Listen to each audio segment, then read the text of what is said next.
कृष्ण। सभी भक्तों को दंडवत प्रणाम। आज के मॉर्निंग जपत सेशन में सबका स्वागत है। हम स्वागत करेंगे जय प्रदा माता जी का। माता जी आपका स्वागत है। माता जी, ये जो गीता का सीरीज चल रहा है इसमें shloka number chapter 2 shloka number 14 आप प्लीज कंटिन्यू करें। हरे कृष्णा। थैंक यू प्रभु। वाञ्छा कल्पतरुभ्यश्च कृपा सिन्धुभैव च पतितानां पावनेभ्यो वैष्णवेभ्यो नमो नमः। जगत गुरु शील प्रभुपाद की जय। गुरु महाराज की जय। माता जी की जय। समवेत भक्तवृंद की जय।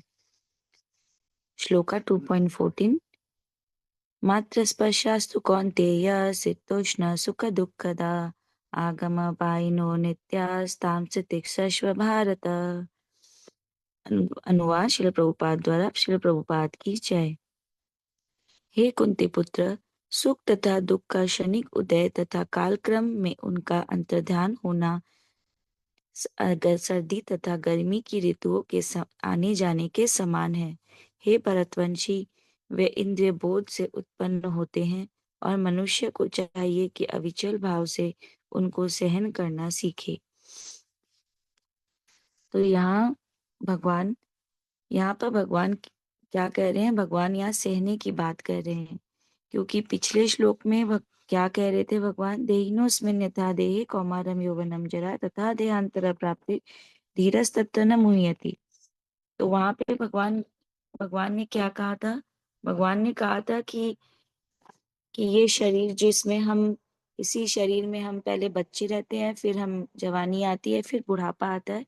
तो ये भगवान बता रहे हैं कि अर्जुन, ये शरीर तो परिवर्तित है और जिस दिन यह शरीर इरिपेयरेबल हो जाएगा, हम इसको रिपेयर नहीं कर सकते हैं, बहुत ज्यादा खराब हो जाएगा, तो आत्मा इसको छोड़कर दूसरा शरीर ले लेती है।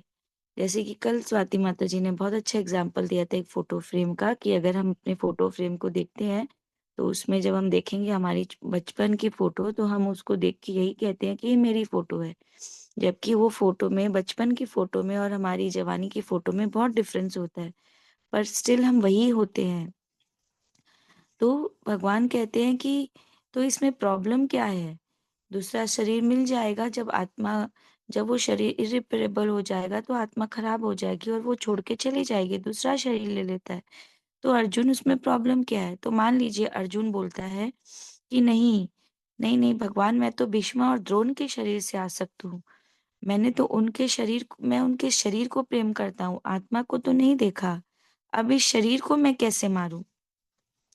तब भगवान कहते हैं, देखो अर्जुन, जैसे सुख अपने आप आता है, दुख भी अपने आप आता है, क्योंकि ये भौतिक होते हैं और ये ज्यादा टिकते नहीं हैं, ये आते जाते रहते हैं।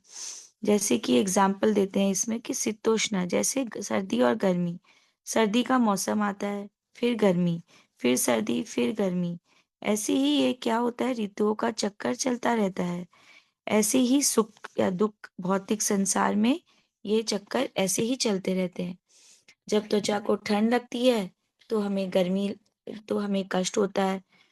जब गर्मी लगती है तो कष्ट होता है। जब कोई हमें अच्छी बात कहता है तो सुख लगता है।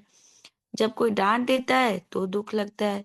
लेकिन क्या ये भाव हमेशा रहता है? नहीं। कुछ समय बाद क्या होता है, ठंड कम हो जाती है, गर्मी सहन हो जाती है, दुख भी कम हो जाता है, सुख भी चला जाता है। तो बट हमें क्या करना है? हम सहते हैं, क्योंकि इससे तो हम कभी बच नहीं सकते हैं।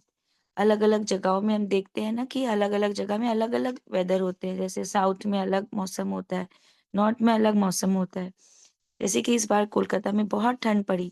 हमेशा इतनी ठंड, हर साल इतनी ठंड नहीं पड़ती है, लेकिन क्या हमने इसको सहन नहीं किया? हाँ, माना हमारे पास गर्मी में सहन करने के लिए एसी है, ठंड बहुत ज्यादा हो तो हीटर है, तो क्या हम इसको अपने संग हर जगह यूज कर सकते हैं? नहीं। हाँ, क्या इस ठंड में लोग बाहर जाके काम नहीं करते हैं? क्या सुबह उठ के अपने अपने कार्य में नहीं लगते हैं? क्या लोग ऑफिस नहीं जाते हैं इतनी सुबह उठ के ठंड में? जिसको जाना होता है बहुत दूर, वो सुबह 4-5 बजे भी उठ के ट्रेन में जाते हैं, लॉन्ग ट्रैवल करते हैं। तो क्या सभी काम नहीं करते हैं? करते हैं। क्या वो हर जगह हीटर कैरी कर सकते हैं? नहीं। तो मई और जून में इतनी गर्मी होती है, क्या सभी माताएं किचन में जाके कुकिंग नहीं करती हैं? बच्चे को भूख लगे, परिवार में सबको भूख लगे, तो क्या वो जाके कुकिंग नहीं करती है? करती है। क्या वहाँ पे एसी लगा सकते हैं? नहीं। तो इसी तरह से हमें सब कुछ सहन करना ही पड़ता है। हाँ, माना हम कभी सोच सकते हैं ना कि हाँ, ठंड में खाना बनाना तो बहुत अच्छा लगता है, पर जब वही ठंड में हमें ठंड में इतनी कड़ाके की ठंड में जब पानी में हाथ देना पड़ता है किचन में, तो कितना असहनीय होता है ना, वो हम सभी जानते हैं। लेकिन क्या हम कार्य नहीं करते अपना? हमें करना होता है। तो क्या हम अपनी ड्यूटीज को छोड़ सकते हैं? नहीं। तो सर्दी हो या गर्मी हो, सुख हो या दुख हो, हमें सब कुछ सहते हुए ही हमारा कर्म करना चाहिए। उसे हमें छोड़ना नहीं चाहिए, उसे रोकना नहीं चाहिए। नहीं तो हम और ज्यादा मृत्यु संसार में फंसते जाएंगे। बट हमारा एक्चुअल धर्म क्या है? मेन धर्म हमारा क्या है? वो है भगवान की सेवा करना। अपनी इंद्रियों से, अपने शरीर से भगवान की सेवा करना, चाहे सुख मिले चाहे दुख मिले।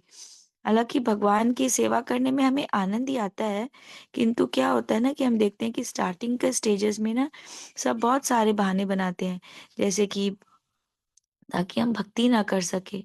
जैसे आज बहुत ठंड है, बहुत गर्मी है, बहुत काम है, पेट दर्द है, सर दर्द है, ऐसे करके बहुत सारे बहाने बनाते हैं। पर फिर भी हमें सब कुछ सहते हुए भगवान की सेवा में हमेशा लगा रहना है। देखा जाए तो जैसे अर्जुन जिस तरह से युद्ध भूमि में है, हमारा भी जीवन कोई युद्ध भूमि से कम नहीं है। घर की समस्याएं, स्वास्थ्य की परेशानी, अपमान, असफलता, ये सारी ही युद्ध भूमि के जैसे ही है। अ- अगर हम इसको अच्छी तरह से गौर करें तो हाँ, भगवान हमें क्या संदेश देना चाह रहे हैं कि इन अस्थाई अस्थाई कष्टों के कारण ना हमें अपना धर्म और भक्ति को नहीं छोड़ना है। कहते हैं अर्जुन को कि अपने धर्म और भक्ति को मत छोड़ो। अब यहाँ पर भगवान अर्जुन के लिए दो शब्दों का प्रयोग कर रहे हैं। पहला है कौन्तेय और है भारत। तो भगवान अर्जुन को यूं ही ये नाम नहीं पुकारते हैं, ऐसे ही ये नाम उसे भगवान गीता में हम कई जगह देखते हैं कि भगवान ने अर्जुन को अलग अलग नामों से पुकारा है। तो ये कोई ऐसे ही भगवान का मन किया और ऐसे नहीं बोल रहे हैं, हर नाम के पीछे उनका बोलने का एक उद्देश्य होता है। भगवान अर्जुन को यहाँ याद दिला रहे हैं कि तुम केवल एक योद्धा नहीं हो, तुम माता कुंती के पुत्र हो। अब माता कुंती कौन थी? माता कुंती अत्यंत धैर्यवान एक क्षत्रानी थी, जीवन में अत्यधिक कष्ट झेले, किंतु फिर भी भगवान को कभी दोष नहीं दिया। माता कुंती के प्रेयर्स में माता कहती है, हे कृष्ण, हमारे जीवन में कष्ट आते रहे ताकि हम आपको कभी न भूले। तो भगवान कहते हैं अर्जुन को कि हे अर्जुन, तुम्हारी माँ तो शत्रानी थी, सारा संसार उसे याद करता है, सारा संसार उसे जानता है कि वो कितना उन्होंने त्याग सहा है, कितना उन्होंने कष्ट झेला है। तो और तुम ऐसी माता के पुत्र होकर कहते हो कि मैं पीछे हट जाऊंगा। जैसे कि हम कई बार सुनते हैं ना, ये नॉर्मल बात है कि हम कई बार सुनते हैं कि तुम्हारे माँ बाप ने कितना कुछ किया है तुम्हारे लिए, तुमको भी उनका नाम रोशन करना है, खराब मत करो उनका नाम। तो ऐसे ही भगवान अर्जुन को समझा रहे हैं। तो ऐसे ही भगवान कह रहे हैं भारत, वो भारत बोल रहे हैं। भारत मतलब तुम भारतवंशी हो। तुमको पता है ना, भारतवंशी की परंपरा, प्राण जाए पर वचन न जाए। तो भगवान कह रहे चाहे रघुकुल हो चाहे वह भरतवंश, उन्होंने अपने धर्म के लिए प्राण दे दिए, और तुम भागना चाहते हो अर्जुन, अब और अपना धर्म छोड़कर। तो अर्जुन के लिए ये युद्ध करना देखा जाए तो आध्यात्मिक और भौतिक दोनों हो गया है, क्योंकि वो क्षत्रिय है तो उसे लड़ना है, और इस तरह से ये भौतिक धर्म है। जब कृष्ण स्वयं कह रहे हैं तो अब ये युद्ध करना अर्जुन के लिए भक्ति बन गया। तो हमें अपने आध्यात्मिक धर्म के लिए कभी बहाना नहीं बनाना चाहिए। मन हजारों कारण देगा, बट फिर भी हमें भक्ति में प्रोग्रेस करने के लिए भगवान जो कह रहे हैं उसे हमें फॉलो करते हुए आगे बढ़ना है। तो हमें भगवान की ये जो वाणी है उसे सदैव याद रखना है कि ये आत्मा आत्मा हमारा अमर है और ये शरीर जिस दिन इर्रेपरेबल हो जाएगा, ये आत्मा इस शरीर को छोड़कर चली जाएगी। किंतु हमें अपने कर्म, हमारा जो धर्म है, उसे नहीं छोड़ना है। हरे कृष्णा। सभी भक्तों को सादर प्रणाम। मेरे से कोई त्रुटि हुई तो क्षमा कीजिएगा। हरे कृष्णा। हरी हरी बोल। बहुत बहुत सुंदर माता जी, बहुत अच्छे से आपने डिस्क्राइब किया कि ये जो जीवन है ये सुख और दुख के है, और ये कैसा है, ये क्षणिक है। कालक्रम के साथ सर्दी और गर्मी जैसे आती है, वैसे ये जिंदगी में आते हैं और फिर चले जाते हैं। तो हमें अपने जो कार्य है, जो हमारा, हमें सारे जो काम करने पड़ते हैं, उससे हमें पीछे नहीं हटना चाहिए। बहुत सुंदर माता जी। थैंक यू माता जी।